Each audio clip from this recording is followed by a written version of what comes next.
Yeah. Okay. Well, the fact that you guys can hear Ponyo, they can hear me and Dixon, that's awesome because they're, yeah. But let's see, what did Ponyo just say? He said that we have a gas thing. The gas bot is up in the top right hand corner, and to be checking out the if you're watching the YouTube stream, make sure you're checking out the Art Blocks Mints channel and the Art Blocks Discord.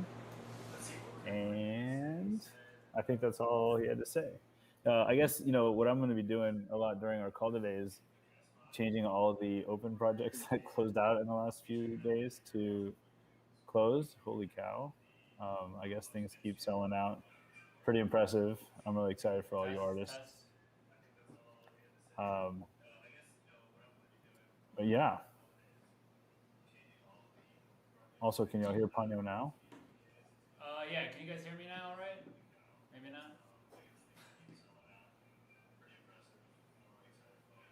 It might be delayed. I think that's why we're checking.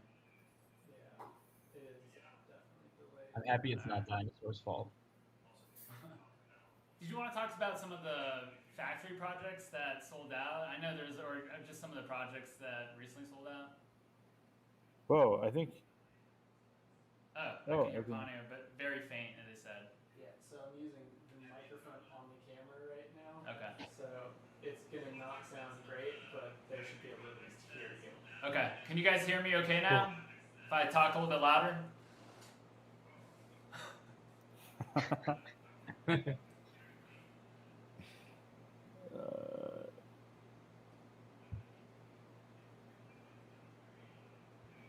Yeah, I think they can hear you. Okay.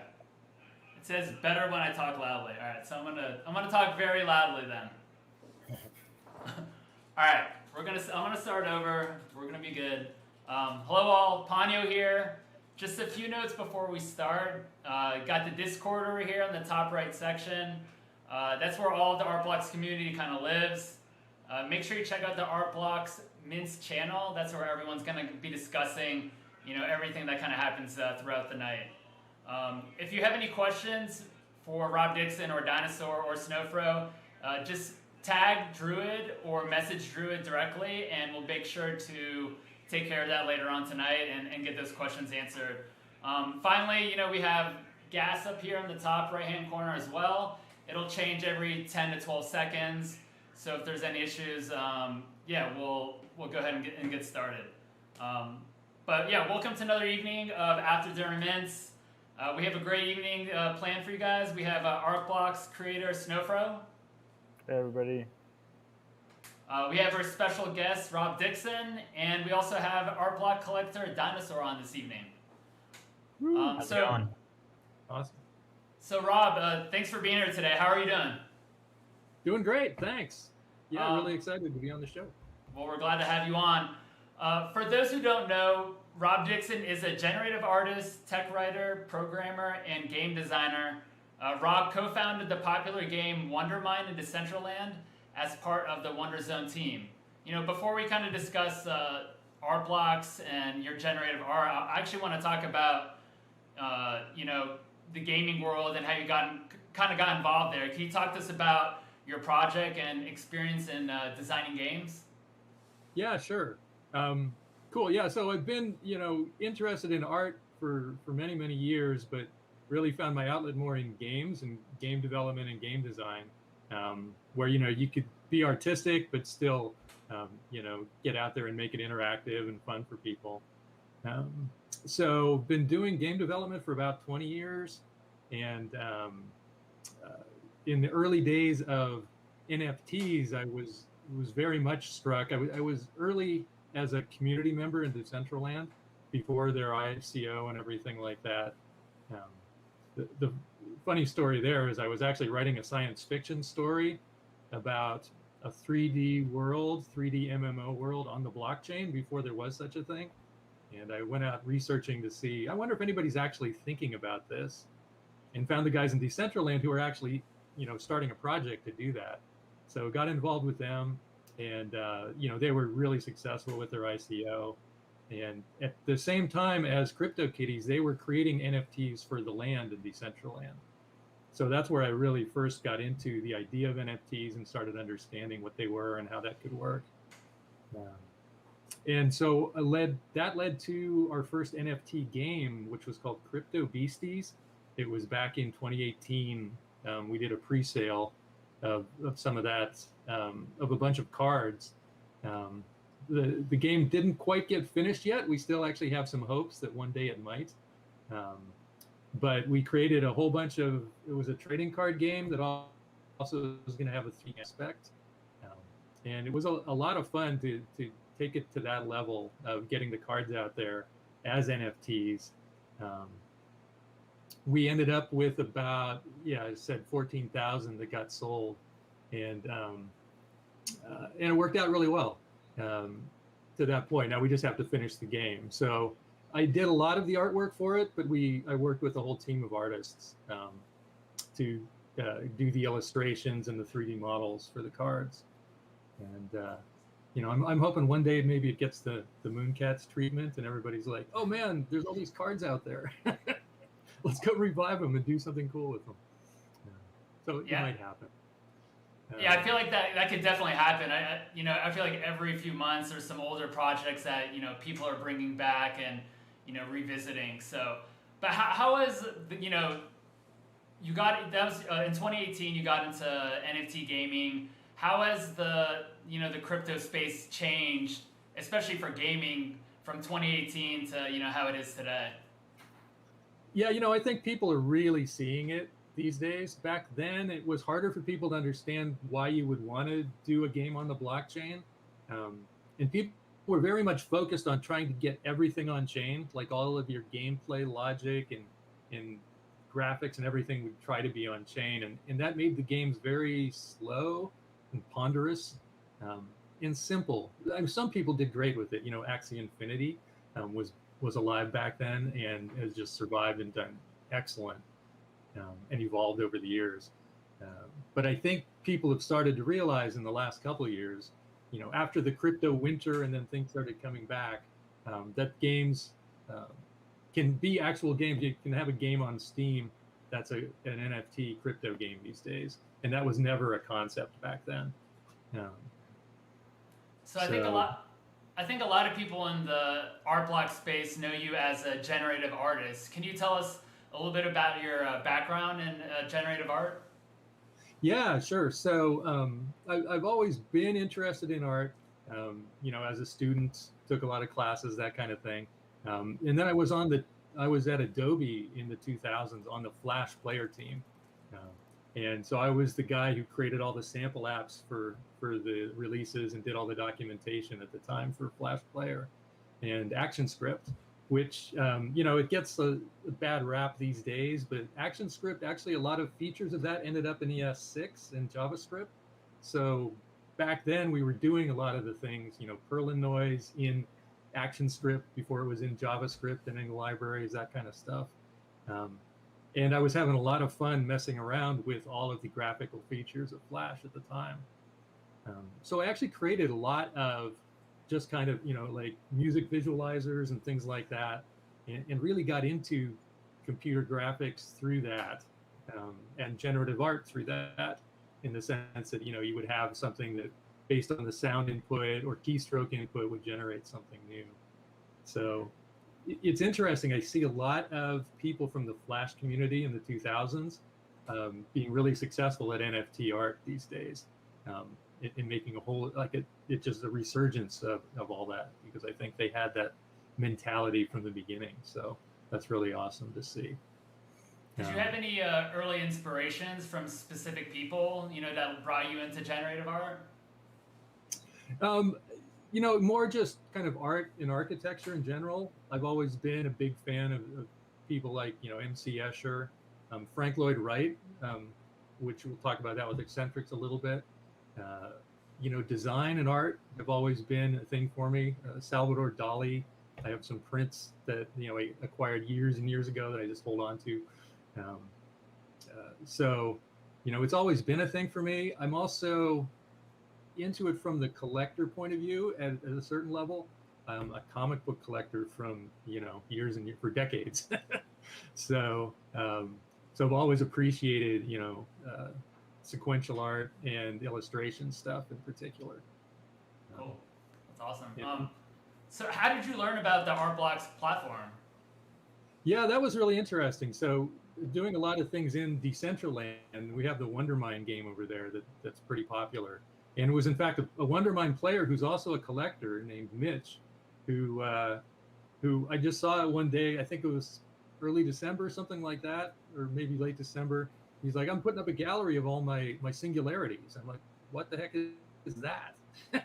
And so that's how I learned about it. And it was interesting because I saw the singularities and I'm like, I remember doing images like that in Flash back in the day, Perlin noise, polar coordinates, all this. And so, I mean, nothing at the level of singularity, but I was like, I know how to do this. This is so cool. This is amazing. So, I mean, the minute I saw it, I was just like blown away and said, I really want to do something with that. Cool. Well, your first project was a curated project. It's called Inspirals. According to your website, Inspirals started as an idea to create something like MC Escher's plain tilling images, but with modern themes. Can you tell us about how you came up with the idea for Inspirals and kind of just like your vision for that? Yeah, definitely. So it was something I'd been dabbling with beforehand. So I love those MC Escher prints. The lizards turning into other lizards and, the birds flying off as shapes that become birds and then fly away. And I always thought it was ripe for an upgrade in the sense of modern shapes. Why not have these be spaceships or airplanes or, people, modern people, automobiles, that kind of stuff. So that was my original idea. And that was before Art Blocks. I was starting to work with that, just kind of 2D tilings, and could something interesting happen there. When I heard about the Art Blocks, I'm like, maybe that's a good thing to try. It took me, some learning along the way that representational stuff in generative art is really hard. So making, really cool spaceships or people or something like that, from a hash is pretty difficult. But I thought, there's still ways to do this just with geometric tilings. So I started exploring that as pure JS initially, and then got into processing with that and was struggling a little bit. I was getting some pretty good 2D patterns going on, but then I found a tiling library, a tessellation library. I don't have the link with me right now, but I'll let you guys know. And it's on my website too. I mentioned it, and that just opened the whole thing for me.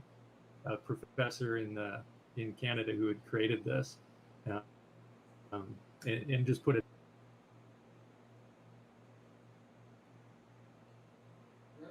Uh-oh. All right. Well, looks like we lost Rob for a minute, but oh. Mm-hmm.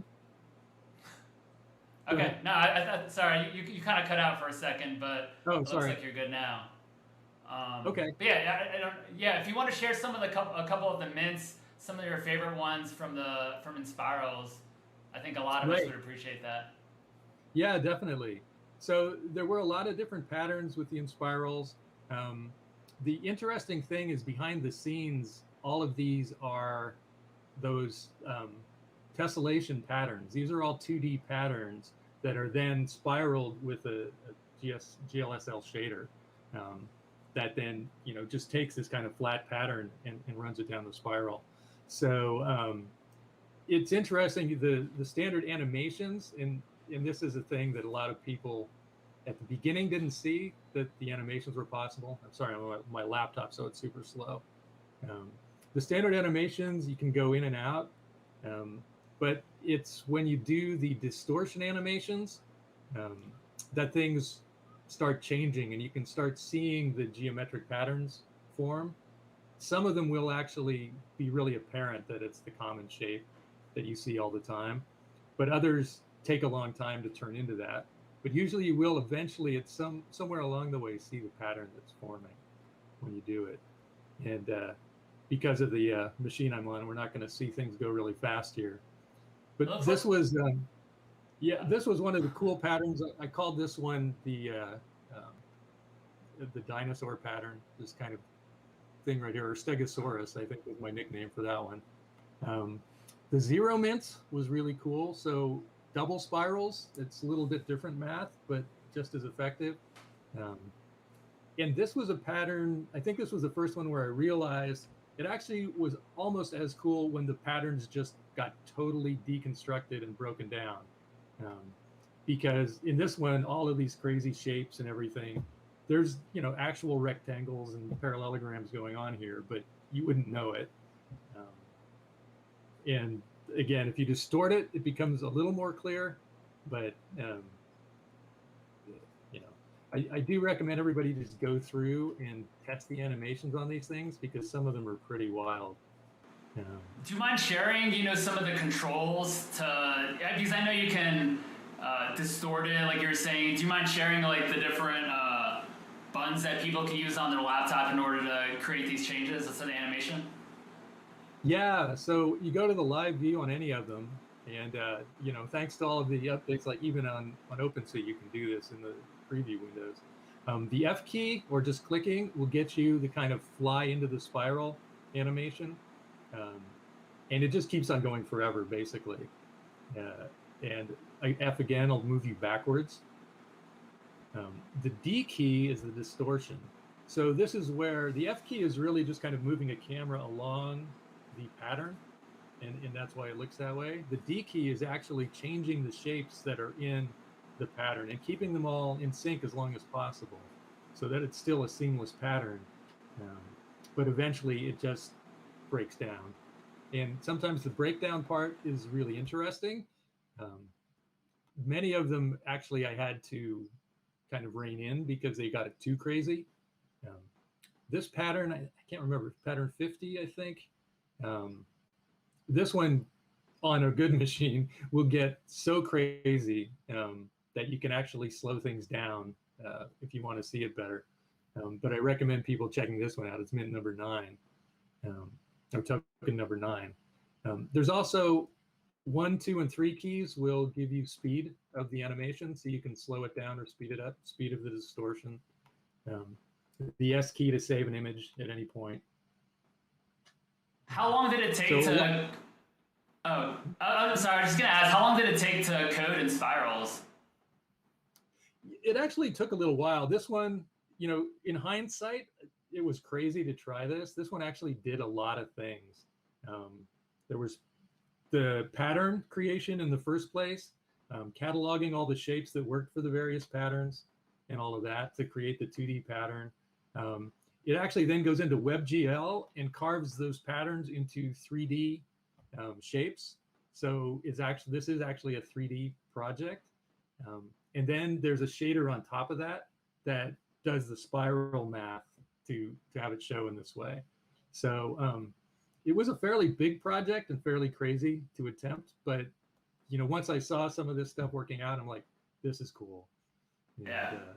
Was distortion, was that always a part of the project from the get-go, or is that something you kind of added in a little bit later on? It was something I kind of added in. So I knew that this kind of going into the spiral was going to work and be doable. I wasn't sure the distortion was going to be performant enough to work. But in the end, it was. And as long as you're not on an old Mac like this one, you're going to be fine. And it actually I actually had to slow things down because the distortion got too crazy at times. Okay. And then what about the color palette that you chose for all the mints? Is that something, like, how did you go about selecting the colors and the palettes for Inspirals? Yeah, I had an idea, and again, being kind of a naive to processing in the generative art world, I really wanted to try to go generated all the way on the colors. And I pretty quickly learned, you know, random RGB colors are not going to give you an attractive result. Got into the HSL side of things, and there was still enough variation there that you still had to rein in so much to generate colors that in the end, about 50% of the palettes got generated and about 50% were just created. And I guess curated would be a better word, where I actually did go out and pick. Inspirals was kind of easy on the color side because there's only 3 colors in every one. These tessellations work out that you can alternate 3 colors in certain patterns, and it always works out. So that definitely was saved, saved some work. But wanted to have a lot of variety of colors, and that worked out. This is the 666 mint, which was turned out really great. I think Westfalus owns this one, and this was one where the color palette and everything just worked out perfect. Yeah, I think it kind of looks like a giant squid. It's like tentacles kind of like wrapping around. I think it's very, I don't know. I loved all the different shapes, and the colors were just like spot on throughout all the mints. Yeah. And then this one just gets all crazy when you just start. Yeah. So it totally has that 666 fire approach. Yeah, it was like the perfect mint. I think everyone was going crazy, especially since it was a double spiral. I thought that was fantastic. Yeah. So that was Inspirals was, your curated project. You have an upcoming project this upcoming Wednesday on Playground. Can you tell us a little bit about the project, the name of it, maybe some testaments, as well as when it's going to be released? Yeah, definitely. So, after Inspirals, I had a couple directions I wanted to go and try. I actually started deeper into GLSL shaders and into more psychedelic stuff. And some of that might see the light of day eventually, but I don't know. It's kind of like kid in a candy store thing. There's so much you can do there, and so many colors and animation things you can do, that it's really hard to rein it in. I mean, I just admire, like what Aaron did with Return, and what Alexis does with all the GLSL stuff, to just simplify and rein that stuff in. I just couldn't do it yet. So I will show some of the crazy animations I've been making with them at some point. But I did that for a while, and then I backed off, and I'm like, you know what? Let me go down a different avenue. And I thought, okay, I want images with impact, so let's work on composition first before just generally throwing out colors and shapes and things. So I started with that, with kind of a composition engine, to say, could there be a way to say, okay, if you got a big area here, a small one here, foreground, background kind of stuff, and start with that, maybe you could do something interesting. And this kind of led to Eccentrics project, which is coming up on Wednesday.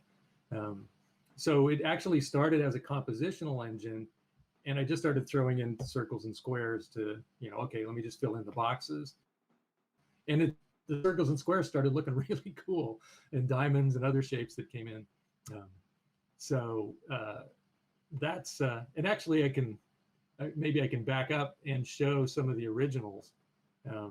So this is stuff leading up. This isn't part of the actual drop, but this is the first one I did, where I'm just going to drop circles and squares and triangles on top of each other, and see what happens. And I'm like, okay, promising, right? That's a start. Then more of a kind of a layout approach to it, where now you're just doing everything there. Colors are still wild. This is just RGB random. And then bringing it down started getting a little more interesting. So now we've got diamonds and triangles and still the crazy colors. So then I went to a different set of, went back to HSL and started saying, I'd really love some intricacy and detail in these. And as you can see, this got a little crazy too. So I'm like, okay, there's one, thing to rein back. Then simplified colors a bit. Still some intricacies. I really like these and some of these mints still.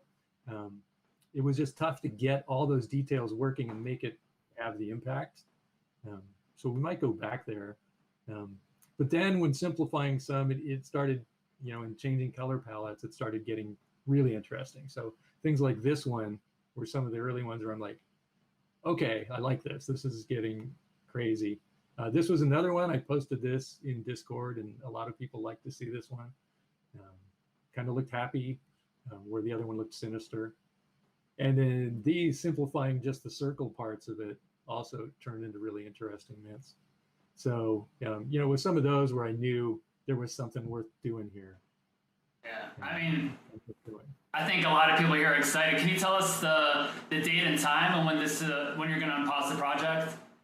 Yeah, so this is going to be Wednesday at 11 a.m. Pacific. 2 p.m. Eastern, right? So, and I guess that's 6 p.m. GMT or 6 p.m. UTC. Cool. So it'll be 300 mints, 0.12. So keeping it fairly small. there's a huge amount of variety that can come out of this algorithm.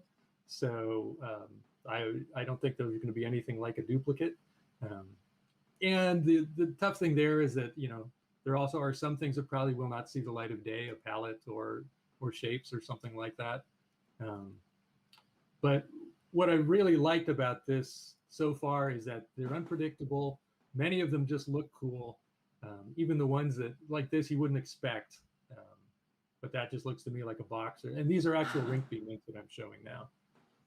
Can you tell us why you chose a static image this time as opposed to another animated project? Yeah, I always have wanted to put some animations in there, and I love the interactive approach.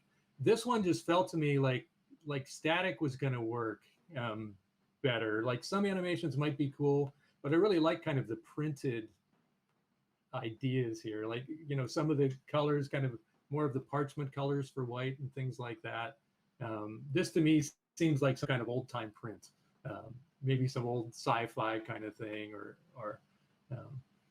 some old Art Deco printing stuff. And so I really like that feel. I'm just like, I think this is better static for now. I do see this. I see Eccentrics as the first in a series of 2 or 3 series here, because there's a lot more I want to do on this.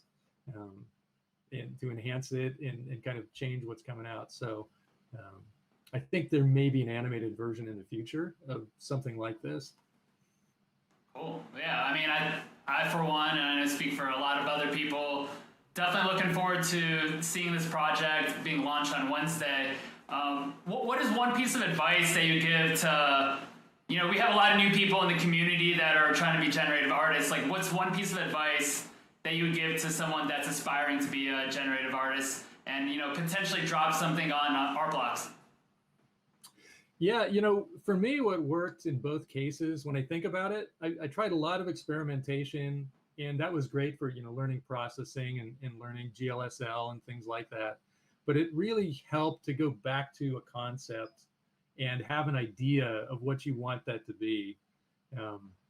It's interesting. There's a lot of talk about generative art. What is it? What is the artwork? Is it the code?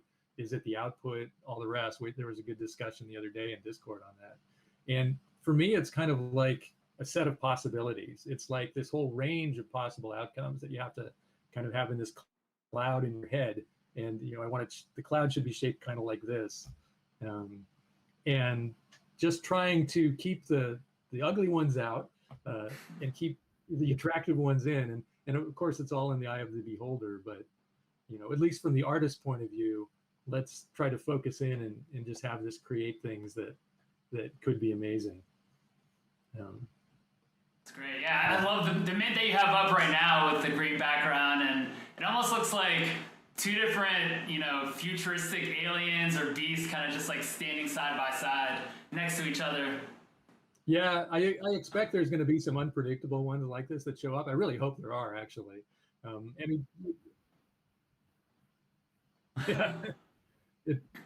This one was crazy. And the fact that, and these are just geometric shapes dropping in, these 2 diamonds where the arms go, or what made that look like arms. And this was amazing. It's like some weird Holy Trinity, alien Holy Trinity thing or something like that. So, may or may not show up. This was another kind of oddball that was just like, oh, that's awesome. What are these little aliens doing here? So I love these surprising ones, the ones you don't expect. And I'll just show, oh yeah, this was another one in the test mints. Wow. It's very gothic. Yeah. Definitely has a gothic vibe to it. Right. And then I'll show one last kind of outtake that was this one, because I remember my son looking over my shoulder and he's like, "Dad, the fat lady's singing." I'm like, "Oh, you're right." So it was just amazing to me that some of these can invoke that kind of stuff when they're really just shapes, arranged with some layout rules and some idea of composition, but really just concentric and placed shapes. So pretty cool stuff. Well, very cool. Well, we appreciate you sharing about Eccentrics, which is gonna be unpaused this upcoming Wednesday at 11 a.m. Pacific, 2 p.m. Eastern time. Is that correct, Rob? That's right. That's right. Excellent. Is there anything else you want to share? You know, is there any other events, any other things you're working on? I'm kind of taking this one to the next. I do have the original project that led to Eccentrics. That's then I'm going to feed that into after that. So I'm already kind of thinking about that and how that's going to work. I'm actually going to be in LA next week, and so I'm probably going to drop into Bright Moments. I just saw how cool that place was when Jeff was there, and Aaron and all those guys, and Casey. So I'm going to drop in there and talk to those guys and see if they have any interest in showing some of these. Grab us some. And other than that, just to keep it going. Yeah. And then I will say, and I haven't even talked to you about this, Eric, but you know, I manage a lot of stuff in Decentraland. I run districts over there, and I have a ton of land. So let's talk about an Art Blocks gallery one of these days. We should. We're working on a CryptoVoxels one, but it's been going for 6 months, and it's getting there. You know, there's little tiny tweaks that we just haven't had the bandwidth to do. And I think it'd be really great to have something in every metaverse. Like we're not exclusive necessarily to one or the other. So I'd love to talk to you about that. I think that'd be great. Awesome. Yeah, because I've got the space for it, and we could do something cool. And I know there's a lot of Art Blocks collectors over there too. So that's awesome, man. And I just want to say that I really appreciate, and I think everyone at Art Blocks appreciates working with you. You're awesome and super humble, and it's just really nice, to have you on the platform. So thank you. Oh, wow, great. I really appreciate that. It's just a breeze working with you guys. It's been fantastic. I mean, I know you guys are swamped on everything, but couldn't ask for a better platform to be on. Thanks, seriously. man. Yeah. Thanks. Awesome. Well, we appreciate you being on. We're going to talk to you a little bit later on. Druid might have some questions that are collected from the community, but for now, I want to turn it over to one of our bigger art collectors on Art Blocks, Dinosaur. Great. Yes, how's it going? Thanks for having me. How are you doing tonight? Doing great. I'm happy to be here. Cool. Well, it looks like you're going to take us through your gallery of some beautiful factory projects and just art block projects in general.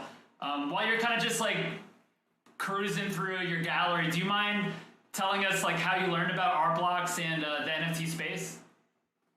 Not at all. So why don't I get going in that? But man, it feels like it's been a couple of years. I've actually only known about art blocks for a couple of months now. I've been in the crypto space a couple of years. I never really got too involved with NFTs until NBA Top Shot in January.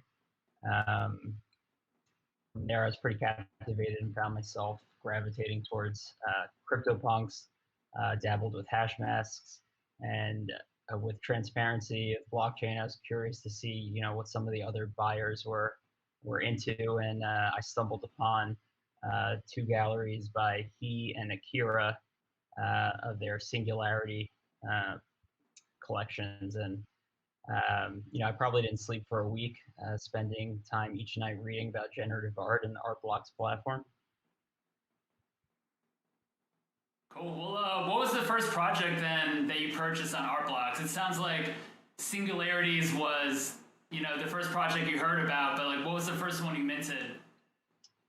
So the first project I minted was Jeff Davis's color study, and I'd spent some time on OpenSea before ever really finding the Art Blocks website, and I remember those first mints were a pretty nerve-wracking experience, but exhilarating at the same time.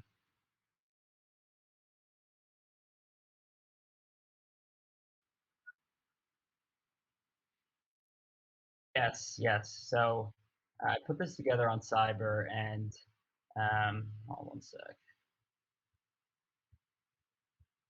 I wanted to showcase some of the call it more underrated projects, but I think a couple days ago it has changed pretty dramatically with the volume of transactions and some of the projects being sold out now. But I wanted to kind of display. I think a lot of people can go online and look up and see that Dinosaur's made some pretty large purchases. But I think the beauty of art blocks and the curation aspect, really goes to show you that you can spend, really called floor pricing for generative art. And if you take the time to use some of the third-party filter apps and some of the things that are being put together, you can put some really interesting curation and galleries together. Definitely. Could you take us through a couple of these mints? Why you've put them to where it looks like you've created a lot of beautiful sets. Do you mind kind of sharing with us, some of the projects and the mints that? I wanted to touch on El Tono just sold out of his project, and I dove into his history, and he's been doing some really cool stuff for a really long time. Not unlike a lot of the other artists in the art blocks community, but for call it 0.05 to 0.10 ETH, you could get some really cool generative pieces from him on OpenSea. I think it's really cool to be able to put together different ways of showcasing different curated pieces. And this is one he's doing one release every day for the entire year. So there's plenty of variety to pick from. I think the stroming is pretty cool if you find some nice matching pairs. And obviously, it doesn't do quite justice, but I tried pairing up some 70s pop series. I think tiling and future metaverse use will be pretty cool to see how people use some of these pieces. And here's some androdite into some stippled work and Ode to Roy.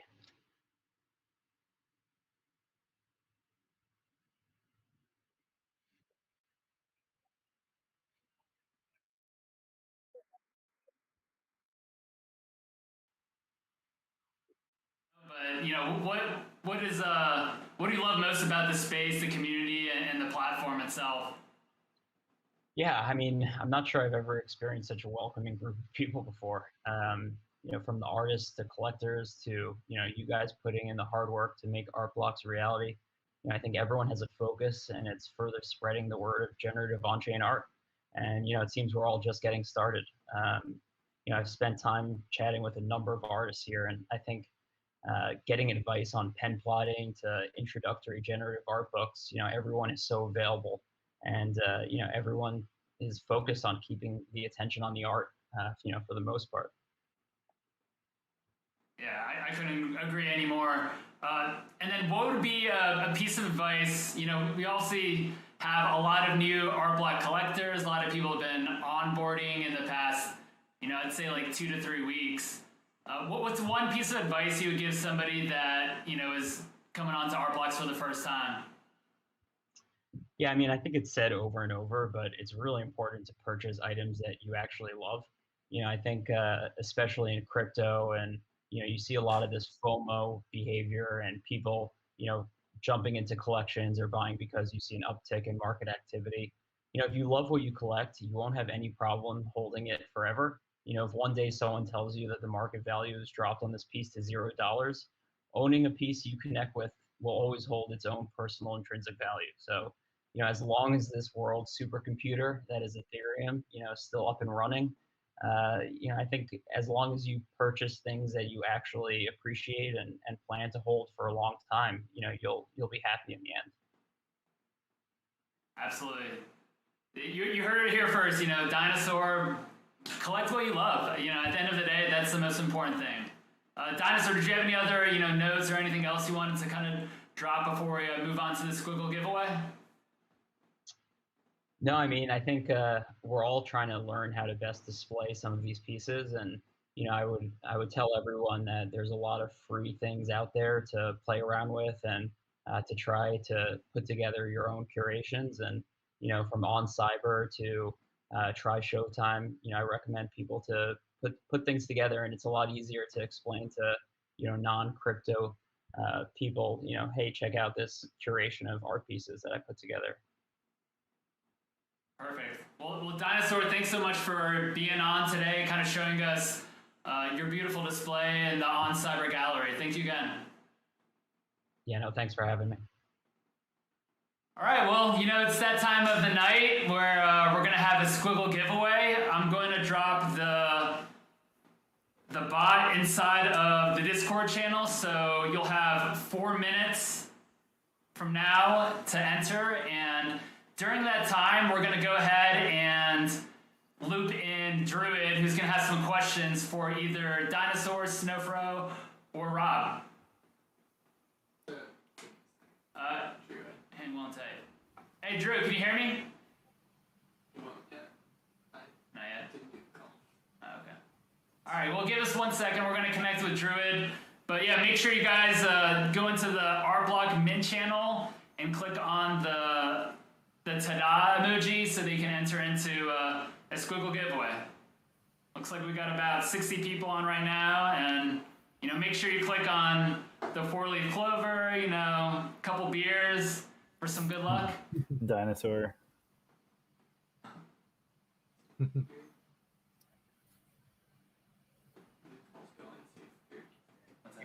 Hey guys, are you able to... Yeah, Druid, are you here? Yes, I am. Perfect. What's up, Druid? Welcome. What's going on, guys? Hey Radix, I have a few questions for you. The first one, were there any lessons learned from your first project, Inspirals, that you carried over to your new project coming up, or anything you picked up along the way? Yeah, definitely. I mean, one of the main things was keep it simple. Inspirals is kind of big, wild, and crazy. The end result was great, but I had to do a lot of minification, stripping things out, stripping things down. There was also, the animation brought in a lot of extra stuff. And so, again, that's one reason why this time I kind of went image first, animation second. And so I would say start smaller, start with a concept, start with some idea of what kind of emotional impact do you want your thing to have, or what kind of visual impact, and build up. Just get something out. I showed that one mint that was just little shapes on top of each other. And that was enough to say, okay, there's something here. And that didn't take long at all, but it was the concept and, mulling that over for a few weeks beforehand that got me there. Nice, yeah, and I'm super excited for the project. I think Eccentrics looks phenomenal, and I'm can't wait to see what surprises the algorithm puts out for us. Second question I have for you: given your background in gaming, what do you think is the future of crypto gaming? Where do you see it going? I do see it going kind of mainstream at this point. There's some huge money going into it now. Who are the guys who did? I think it's Mythic Games or something like that did Blanco's Block Party. Just raised $75 million to do a game, NFT based game. So the art has driven this, art NFTs and the big boom, the Beeple sale, all that kind of stuff has driven it. And now everybody's at the gold rushes on the gaming side too. So it's great because it was a sleeper thing for years. We were kind of going out into a vacuum almost, not into a vacuum, into the crypto savvy people of 2018 when we did our one thing. But that's been steady, in Decentraland and the Wondermind game, we have a lot of loyal players now. We have a few thousand a day playing the game. And that's something that, in 2017, 2018, you wouldn't have seen. So I think it's getting there. And you see things like Axie Infinity doing more trade than even NBA Top Shot. And that the future is there for gaming, because eventually today's game players aren't going to be satisfied with, whoever it is, Ubisoft or somebody owning all their stuff that they earned in their game. They want to own their own stuff. So it's coming. It's just going to be a long road. Do you think that generative work is going to, find a home in gaming, or do you think it's mostly about provenance and just kind of owning, what you work for? I don't think anybody's thinking too much about generative stuff, though I know there are, generative environments in gaming. What's the No Man's Sky, I think, is the one where you just kind of go off and explore and it generates a planet for you to land on and explore and do stuff on. So there've been those ideas there. And but for the most part, yeah, I mean, Decentraland's a good case in point. You get your NFT, which is your land, but now you have to create something on that land. You've got to do something with it, and there you got to bring in all your skills, and it's not generative at all. There's no like auto build me a house thing. Yet. There should be. Yeah. But there should be definitely something in the works for CryptoVoxels auto generate me a house. Yeah. But yeah, no, I think you'd be impressed at the conversations that are going on around generative minting for gaming, at least on my end. That's part of what's kind of keeping us completely underwater, is like some of these crazy opportunities that we're kind of exploring. So I think it may not be too far, before like you meant your planet for your game is like your license to play the game, and also it's like your own unique game piece, and you might build up the planet and sell it on OpenSea, and it may not be, maybe it's still going to be a really long road, but it may not be too long before we get some proof of concepts coming up. So exactly, and like in our Crypto Beasties game, those cards, each one is a character, and you can level them up over time and everything. It's all on chain. So, you can have your character get up to level 60 and give it powers that those characters normally don't have. That's amazing. You find that stuff along the way, that kind of stuff. So I think you're right. It's totally coming. Like, this is going to be your own unique character over time. We should work on that together. Yeah, totally. Yeah, this might be a controversial opinion, but I think No Man's Sky was a great introduction to like generative worlds. And some people don't like it. I personally have hours sunk into the game, and I think the generative aspect of exploring is super underrated, and there's a ton of room to grow. So it's awesome to hear that you guys have high hopes for the future. Now, just the last question for me, Radix. Can you tell me a little bit about your creative process? Do you wait for inspiration, or do you set aside time to get work done? A little bit of both. Yeah, there's usually a long period of just kind of goofing around with stuff, thinking about ideas, goofing around with things, and seeing if something comes out of that. Like I was saying, I did a lot of GLSL stuff after Inspirals, and had some cool results, but it wasn't all clicking for me. I mean, there's some really psychedelic stuff I'll show one of these days, but it wasn't something that I thought, oh, if I were a collector, would I really want this one for me? It's going to be a lot similar for everybody. So there's a lot of percolating of that. And then when I finally got the idea, kind of the compositional ideas, and going back to the basics, that's when it clicked for me and said, you know what, this I can work. I can build up. Actually, I should plug a book. This is not my book. It's really old and a classic. Let me see if I have it here. Oh, I don't have it, but you guys are familiar with Christopher Alexander. He's a theorist in architecture who has kind of a pattern language he developed for architecture. And I didn't know this, but design patterns in software were based on Christopher Alexander's architecture ideas. Oh, wow. And so he has a whole bunch of books that actually go into the philosophical, but in them, a lot of compositional rules and rules for what makes something interesting as you design it. So things that are like have multiple scales in them, have a strong center, that have symmetry, but not overall symmetry, but local symmetries within them, like leaves on a tree and that kind of thing. Really interesting stuff. And, it takes a while to get into it and understand it, but then it really gives you a good way to approach art and design in general, architecture, all the rest. And as you can see, it's general enough that you can get it into software design patterns too, and look at that. He calls it a pattern language, but it's not patterns in the way we think of them, just more in the way of kind of general rules. And so that was kind of where I started to start doing a composition engine based on some of those ideas of Alexander's. Cool. Thanks again, Druid, for those questions, and for everyone in the community that contributed. Awesome questions. Yeah, thanks. Looks like we do have a Squiggle winner. I think it's, I don't want to like mispronounce it. I think it might be Yazid. But yeah, I think, are you still waiting on the... No, I got it. address? Oh, you got it. Okay, I'm ready great. to go when y'all are. Yeah, I just want to have that awesome conversation. Y'all ready to go? Yeah, let's do this giveaway. All right, here goes. I'm gonna put a little bit higher gas than last time. Let's see what we get. I have a bunch of squigs to mint here in the next few days. I have a backlog, so you guys might be seeing some squiggles among everything else being minted on the platform. you guys might see some squiggles in there too. All right. Yeah. Sweet.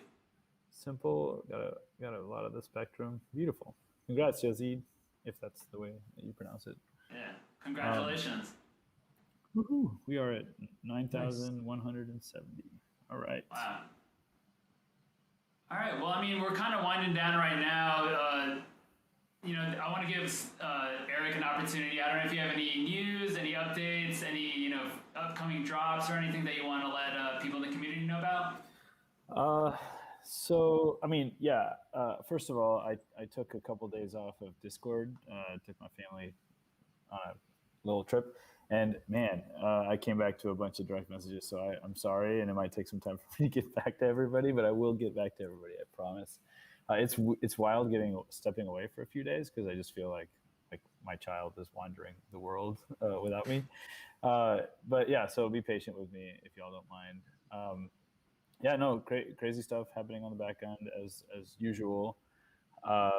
Really excited about some of the artists that we're kind of talking to in direct messages, some of the upcoming projects. And yeah, exploring L2, which, if anyone's been around long enough knows how strongly I felt against it.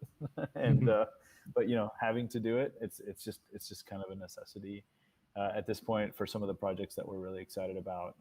Minting with gas is it's just not an option. So exploring some stuff along those lines, and, really enjoying the craziness that's happening with art blocks.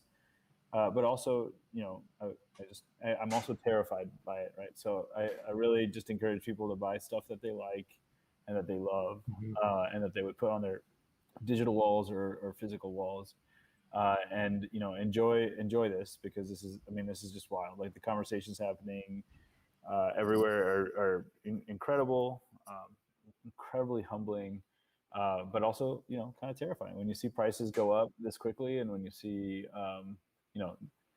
this much discussion in the Twitterverse. It's just one of those things that, being in the crypto space for this long, that it's like really exciting as a platform. And I just want everyone to be safe and be careful and really just buy what they like, and just remember that we are really here for art, and we can't fight the crypto insanity, and we come from it. So it's not like I'm ignorant to it. I'm here with you guys after 4 years of being in the CryptoPunks channel. But we really, the bottom line for us is that we're about the art, and that's really what matters for us. And I just really hope that that's very much reasons for people purchasing the pieces and collecting. And Wes showed us last week what can be done with a incredibly solid curatorial approach towards pieces. Dinosaur just showed us some awesome stuff. I really think that this is also there's a lot of conversations happening on my emails and direct messages about curated displays, curated marketplaces, curated, be really excited about that, guys. What that set off last week, and then a couple weeks before that with all the fidenzas being curated, it's kind of making one of the biggest changes that I've seen in our space, where people are really starting to understand the collectible / curatorial approach of art blocks and what you can do when you have similar color palettes and similar themes. So really, man, couldn't be more excited about what's going on. If you don't see me in the Discord so much, it's because I'm on like 7 calls a day. I'm not exaggerating. Literally, I'd share my calendar with you guys. It's crazy, and so I try to keep up. My home is Discord, and that's where I want to be with everybody. But I feel sometimes like I haven't had as much of a chance to do that. And the same for the rest of the team. Everyone's really busy. So I'm super grateful for everyone's patience. Super grateful for everyone's support. The love is strong, and I'm always flattered about it. So thank you. Awesome. And then I'm sure in the next few days, or hopefully within the next week, we'll have more information about the Art Blocks headquarters / gallery exhibit space. Yeah, hopefully we'll have a little bit more information. We just finished season 3 of Art Blocks, or series 3, which is wild. And so, series 4, we might see some changes. Like if the bar was raised for Curated drops, like I think those changes, or you'll see it raised even higher. And I think as a result of that, I think it might make it a little bit easier for us to display stuff in our space, because there's just so much to display. It's really hard. There's only so many walls that we can have. So we're still set to, or intending to, kind of have our first soft opening during Chinati weekend in Marfa, which is, I think, not the first, but the second weekend in October. So that would be a good time to, that's our target, that's our goal, and let's see if this thing works this time. No. Oh, is it? There you go. It worked. And then also we're having some really cool conversations about Art Basel. So if you guys want to mark your art calendars for October and December, I think y'all should, because there could be some really fun stuff coming down the pipeline. Very cool. Well, it's another evening of after dinner mints. I want to thank Rob Dixon for talking about Inspirals. He's got a project that's being released on Wednesday at 11 a.m. Pacific time / 2 p.m. Eastern. So definitely want to check that out. Thanks again to Dinosaur for showing his amazing collection of art blocks pieces. Snowfro for obviously creating this platform for another Squiggle giveaway that everyone I know looks forward to.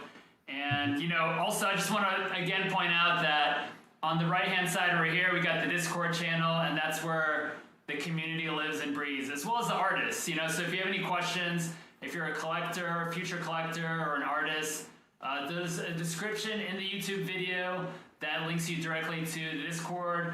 And just make sure you subscribe to the YouTube channel, because that'll help us put on more of these videos. We have some ideas for tutorials, like getting people onboarded, learning how to mint for the first time, troubleshooting. And I think that'll just be something that, people appreciate over time. And, other than that, I just want to thank everyone again for supporting us. I know we had some, issues earlier on, but my friend Luke's computer completely crashed earlier, and he kind of rebuilt everything half an hour right before. So there's a good chance tonight wouldn't have happened. No Squiggle away, nothing. But I just want to thank Luke for, Thanks, Luke. I know he was stressed out, but he put it together, and we're here tonight. So I want to thank the community, and be excellent, look after each other, and we'll see you again next week. Thanks so much, Ponyo. Thanks everybody Thanks, for Ponyo. putting us on. Thank you. Thanks, guys. I'll take care.